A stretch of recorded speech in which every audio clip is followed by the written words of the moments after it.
Okay, after 2 days with no videos, it's 2 videos in one day. It's been pretty hectic since I got into Cairns. I checked in at the hostel. It's the beach house.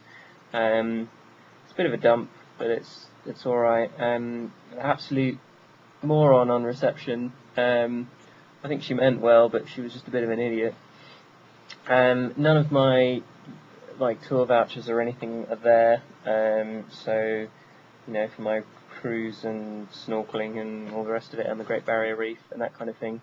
So I'm gonna have to I had to quiz her a load of times before she'd actually go and see her boss and try and sort it out, and he didn't know anything about it either.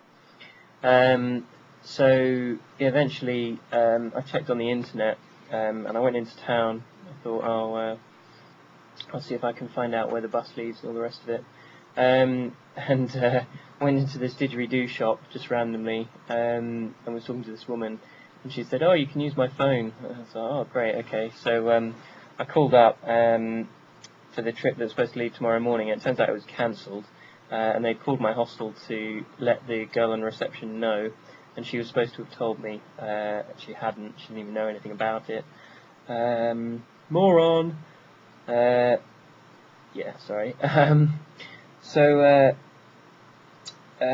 that was good. So, and then I tried to confirm my snorkeling trip in a couple of days' time, and that I was supposed to have had a prepaid voucher for and all the rest of it, and that hasn't happened. But they said it should be fine anyway. Yeah, so I went and booked something else for tomorrow instead, so hopefully I'll get a morning and be able to sort out some postcards and that kind of thing.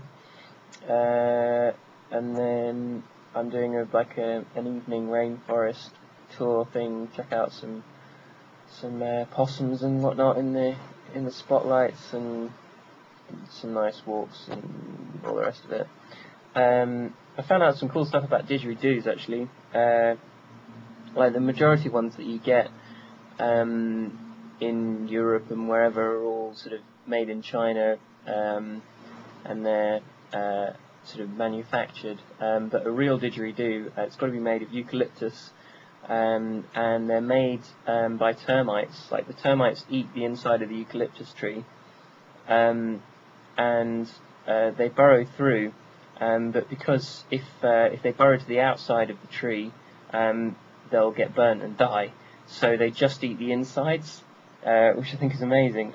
So they'll get all these hollow trees, and the Aborigines will go out and just knock on the trees, and when they find a hollow one, they'll just cut it down because the tree's dead anyway, and they can turn it into a didgeridoo, and then they paint it up and put a little wax on the top for the mouthpiece, and there it goes. And I had a go on some of these sort of authentic didges, because I've got a crappy one at home, and the difference is amazing. Like the sound is so rich from these eucalyptus didgeridoos. Yeah, so I'm going to try not to go back with my credit card tomorrow. But the lady said, I was a sweet little old Australian lady. She said that there's a guy that comes in tomorrow who gives free didgeridoo lessons. So I'm going to go back and check that out, see if he can teach me some cool stuff. Yeah, so now I'm back in the hostel. It's the first one I've seen that's got it's a double bunk bed. There's like a double bed here, and then a single bunk on top. I don't know how much you can see. Yeah, which is cool. So I've taken the double bunk, obviously. Yeah, and yeah, so me and Bear can enjoy the double bed. Cool. So yeah, tomorrow you guys might get some postcards, maybe. Anyway, see you later.